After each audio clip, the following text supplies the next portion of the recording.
কাছে খবর আসছে যে আমাদের এলাকায় এক মহিলা আছে যিনি পতিতা পেশায়, যার পেশা হলো পতিতা পেশা। কি পতিতা বুঝেন? আর বাংলাম না, ঠিক না? তো বুজুর্গ বলতেছে পতিতা পেশা। হ্যাঁ। তো উনি একদিন পর্দার আড়ালে যেয়ে বলছে, মা না, ওই মেয়ে, তোকে আমি একদিনের জন্য বুক করতে চাই। আমার কামই তো এটা আমার, কিন্তু শর্ত আছে, ওই দিন আমি যা বলবো তা করতে হবে। বলছে এই জন্যই তো ওই দিন তোমার বুক, তুমি যা বলবে তা করব। বলছে টাকা কত নিবা? বলছে এত। বলছে ওকে। চলে আসছে, দিন তারিখ মতে গেছেন। বলছে আজকে কিন্তু আমার বুকিং। বলছে হ্যাঁ, আমিও তো অপেক্ষায় আছি। বলছে যা বলবো তা করতে হবে। বলে অবশ্যই। তো নিয়ে আসছে মতন। বলছে যে যাও, প্রথমে গোসল করো। এইভাবে গোসল করতে হবে। এইভাবে গোসল করছেন, পর্দার থেকে বইলা দিছেন এইভাবে গোসল করবে। তারপরে বলছে এই যে কাপড় দিলাম, পড়ো। কাপড় দিছে, পড়ছে। বলছে দেখো, নড়চড় করা যাবে না, তোমার সাথে আমার ডিট, সারা রাত্র আমার, যা বলবো তা করতে হবে। নতুন কাপড় পরায়া বলছে জায়নামাজ দিছে, এবার বিছাও। কয়টার উপরে দাঁড়াও। পশ্চিম দিকে মুখ করে দাঁড়াইছে। পর্দার আড়াল থেকে হাত উঠায় আল্লাহকে বলছে এই পর্যন্ত আমার দায়িত্ব ছিল, আমি আইনা মুসল্লায় খাড়া করায় দিছি, বাকি হেদায়েত আপনার দায়িত্ব, দিলে দিলেন, না দিলে না দিলেন। কাবার কসম, আমি হাফিজ হুজুরের মুখ থেকে শুনছি, নাইলে আমি বলতাম না। যার তার কিসসা আমি বয়ান করি না, আমি হাফিজ হুজুরের মুখ থেকে আমার এই কানে শুনছি। হাফিজ হুজুরে চিনেন? কামরাঙ্গীর চর মাদ্রাসার হাফিজ হুজুরের মুখ থেকে শুনছি। মহিলা বলে একটা চিৎকার দিছে, আর দিয়া বলছে মালিক তওবা করে ফেললাম। মহল্লাবাসীকে সপ্তাহে একদিন আল্লাহর ঘরে আইনা পিছের থেকে দোয়া করেন, আল্লাহ ডেলি যাইয়া ওর পরিবেশে পাও ধরছি, আজকে তোর পরিবেশে আইনা ছেড়া দিছি, তুই জানোস, তোর কাম জানে, হেদায়েত দিলে দে, না দিলে না দে, আমরা গেলাম। তারপরে কথা বলেন কিছু, দেখেন কি হয়। কয় কাম হইল? 4টা, ঠিক না? হ্যাঁ, কি 4টা হইল। এইবার 3 দিন আল্লাহর ঘরের পরিবেশে থাইকা, মাসে 3 দিন আল্লাহর ঘরের পরিবেশে থাইকা, নিজের এলাকার ভিতরেই, নিজের থানার ভিতরেই, নিজের ইউনিয়নের ভিতরেই আল্লাহর ঘরে 3 দিন থাইকা মানুষকে এই কথা বুঝান, এই 3 কথা বুঝান, তোমাকে বাঁচাও, ঘরকে বাঁচাও, পরিবেশকে বাঁচাও। এটা আমাদের সবচেয়ে বড় ফরজ। বাঁচাও। 3 দিন আল্লাহর ঘরে থাইকা বুঝান, আর আল্লাহর ঘরে আইসা দোয়া করেন। আমার দায়িত্ব বুঝানো ছিল, বুঝাইয়া দিছি। আমার দায়িত্ব বুঝানো ছিল, বুঝাইয়া দিছি, কিন্তু বাকিটা আমার দায়িত্ব না। বাকিটা কি? হেদায়েত দেওয়া, দিলে গাইথা দেওয়া, বুঝায়া দেওয়া, চলায়া দেওয়া আপনার দায়িত্ব। এই দোয়া করেন, পারবেন? হ্যাঁ, বুঝাইতে পারলাম? একটা পরিবেশ তৈরি হবে, করেন। এই মহল্লা আলাদেরকে বলতেছি, করেন। আমার কথা মাইনা করেন। মা বোনদেরকে বলেন ঘরে ঘরে করতে।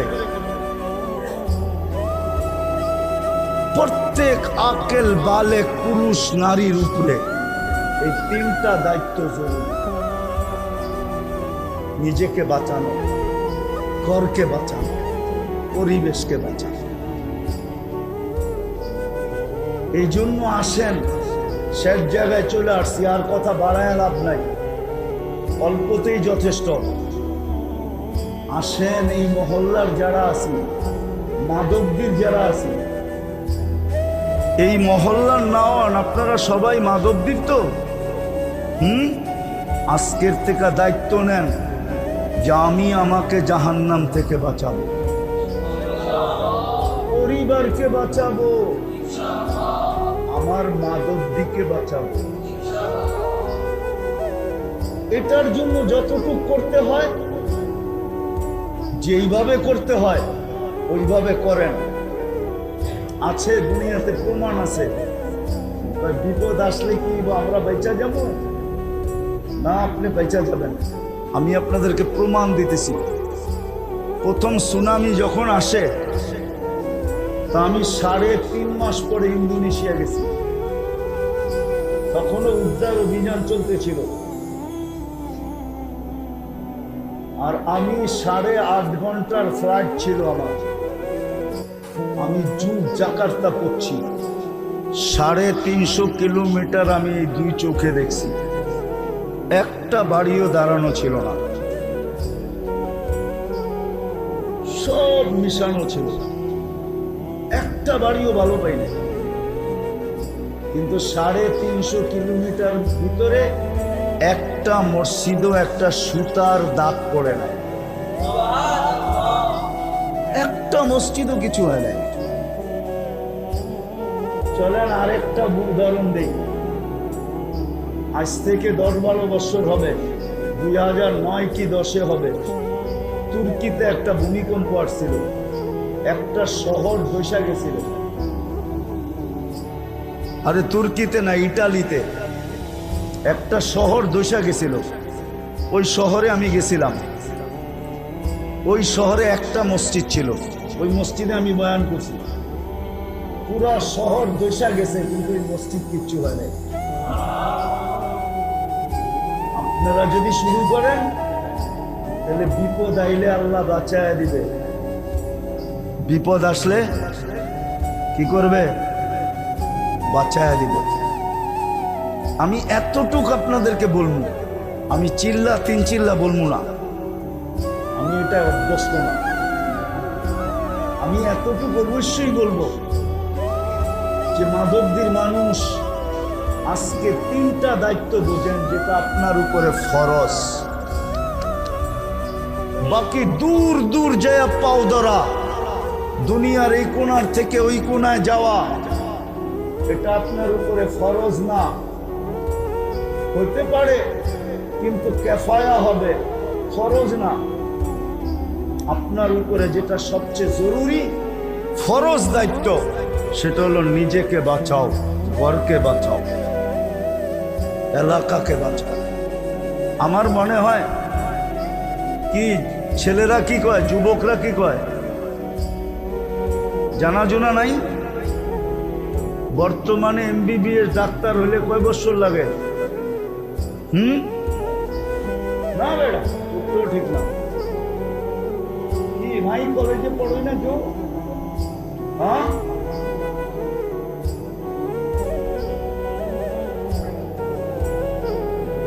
MBBS শুধু ডাক্তারিটা করতে। আচ্ছা মাইনা নিলাম 6 বছর লাগে। কত? কি 6 থেকে 7 বছর। 5 বছর ক্লাস করতে হয়, 2 বছর মনে হয় ইন্টার্নি করতে হয়। আচ্ছা এইখান থেকে যায়া ফোন করে জিজ্ঞেস এলো মনে 7 বছর লাগে, 7 বছর। আচ্ছা কোন তো পল্লী চিকিৎসক হইতে কয় বছর লাগে? কয় মাস? এটা দিয়ে সবাই জানে। পল্লী চিকিৎসক হইতে কয়দিন লাগে? 6 মাস। এখন মনে হয় একটু বাড়ায়া 1 বছর করছে। কত? ওইখানে লাগে 7 বছর, এইখানে লাগে কয় বছর? পল্লী চিকিৎসক হইতে কয়দিন লাগে? 6 মাস থেকে 1 বছর। আর পুরা ডাক্তার হইতে লাগে 7 বছর, 6 থেকে 7 বছর, ঠিক না? হক্কানি আলেম আল্লাহওয়ালাদেরকে বলেন যে আমি এই 3 ফরজ আদায় করতে চাই। কিন্তু আমি তো আপনাদের মতো 8 বছর 10 বছর 12 বছর 18 বছর লাগাইতে পারবো না। 18 বছর লাগাইতে পারবো না। আলেম হয়ে গেলেই শেষ হয়ে যায় না, কিন্তু আলেম হয়ে গেলেই শেষ হয়ে যায় না। মৌত পর্যন্ত পড়তেই হয়, শিখতেই হয়, শিখাইতেই হয়। আমি তো এত পারবো না, আমাকে পল্লী চিকিৎসক বানায় দেন, আমাকে শর্টকাট বলে দেন, যেন আমিও বাঁচতে পারি, গলাওয়ালাও বাঁচতে পারে, আর মহল্লাবাসীও বাঁচতে পারে। এই জন্য ওলামায়ে কেরাম মিলা, সাহাবা ওলামায়ে কেরাম মিলা, ওলামায়ে কেরামের সত্যায়িত করার দ্বারা 5 কাম ওলামায়ে কেরাম দিছেন। 5 কাম, 5 কাম যদি আপনি করতে পারেন, তাইলে আশা করি আপনিও বেঁচে যাবেন, গড়ালারও বেঁচে যাবে, এলাকাওয়ালারাও বেঁচে যাবে। কয় কাম? কয় কাম? কয় কাম? কয় কাম? 5 কাম। যদি 5 কাম করতে পারে, কি কঠিন? সহজ। 5 কাম যদি আপনি করতে পারেন মন প্রাণ দিয়া, তাইলে হয়ে যাবে। তিনোটা হয়ে যাবে, তিনোটা হয়ে যাবে। তিনো দায়িত্ব আদায় হয়ে যাবে, তিনো দায়িত্ব আদায় হয়ে যাবে। 5 কাম যদি করতে পারেন, ডেলি মসজিদে বসে ভাবেন, 2 মিনিট সবাই বসে ভাবেন যে আমাদের মহল্লার কে আসে মসজিদে, কে আসে না। এটার নাম মশওয়ারা। ভাবেন, যারা আসে না ওদের লিস্টি করেন। তারপরে আমি 2.5 ঘন্টা বলবো না, ডেলি 10 মিনিটের জন্য বাইরে যান, যায়া ঘরে যায়া ওদের হাতে পায়ে কয় কাম হয়ে গেল? কয় কাম? 2 কাম হয়ে গেল, ঠিক না? মসজিদে যারা আসে ওদেরকেও ফাজাইল শুনান, আর ঘরে যাইও ফাজাইলি তালিম কইরা সবার হাতে পায়ে দইরা তৈয়ার করেন, দিনদার বানান। কয় কাম হয়ে গেল? কয়টা হইলো? কয়টা হইলো? 3টা হয়ে গেল। চতুর্থ, নির্দিষ্ট একদিন কইরা, একদিন নির্দিষ্ট কইরা সবাইকে হাতে পায়ে ধইরা মসজিদে আইনা আল্লাহর ঘরের পরিবেশে বসায়া। এতদিন তো ডেলি যাইতেন ওর পরিবেশে, ওকে রাইকা হাতে পায়ে ধরতেন। আজকে নিজে বাঁচলেও ঘর বাইচা নাই, ঘর বাঁচলেও পরিবেশ বেচা নাই। যদি পরিবেশ বেচা থাকতো তাহলে বললাম না মুসলমানের এই দুরবস্থা হতো। ওইখানে তো রক্ত জোরেই নাই, তারপরও বলতেছে ইয়াদুল্লাহি ফাওকা আইদিকুম। এইখানে তো 38,000-এর রক্ত ঝরে গেছে। শুধু এক জায়গায়, কত জায়গায় যে রক্ত মুসলমানের ঝরতেছে, ডেলি ঝরতেছে। দোয়া করতেছি, কোনো কাজে লাগতেছে না।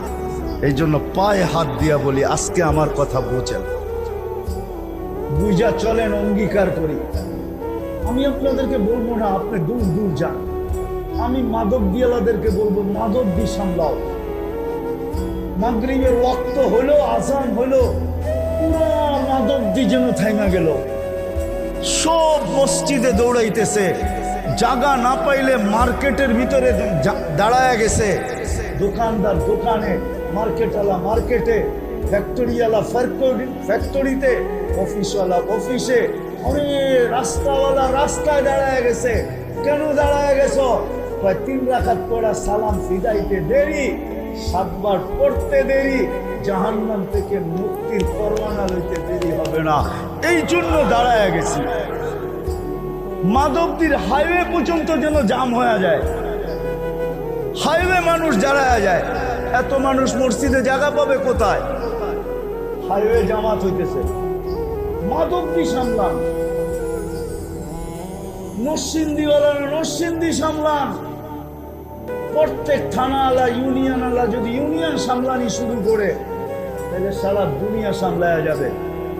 আর নাইলে যেইভাবে মেহনত করে আসতেছি, মায়ে কইছে বানতে দান, বানতে আসি উদা দান। চিনেন গ্রাম্য শব্দ? বোঝেন? মনে হয় বোঝেন নাই। বুঝছেন? মায়ে বলছে আগে ডেকি ছিল না, দান বানতে দান, বানতে আসে কি উদা দান। চিনেন? এখনো শুকায় নাই, তো ওইটা বানলে কি চাউল লইব? কি হ্যাঁ, চিরা কয়ভাবে খাওয়ান যায়? শুধু একভাবে, কি ভিজায় খাওয়ান যায়, ঠিক না? নাইলে শুকনা খাইবেন আর পানি খাইবেন, এই তো ওই একই কথা, ঠিক না? আর চাউল 100 ভাবে খাওয়া যায়।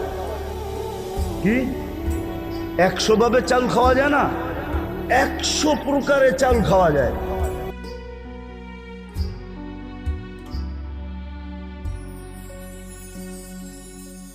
আসসালামু আলাইকুম, সকলকে এই ভিডিওটা শোনার জন্য ধন্যবাদ।